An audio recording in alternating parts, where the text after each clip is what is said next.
Autoestima, comunicació interpersonal, presa de decisions, treball en equip, gestió de les emocions.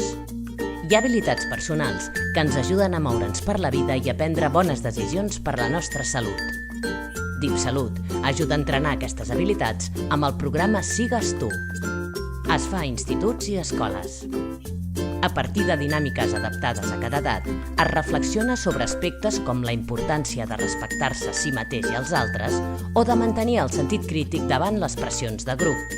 També serveixen per ajudar els nois i noies a identificar allò que els motiva i dona sentit a les seves vides.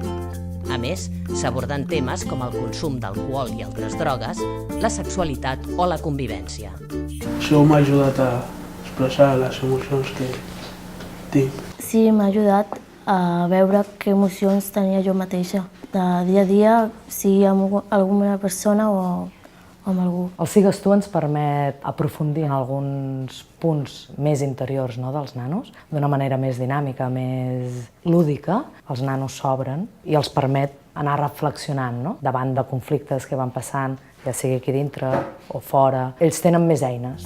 Desenvolupar les capacitats psicosocials d'infants i adolescents ajuda, entre d'altres, a reduir la violència, l'assetjament escolar, els desordres emocionals i l'activitat sexual de risc. També millora el rendiment acadèmic i promou l'ajustament social positiu, l'autoestima i els comportaments saludables.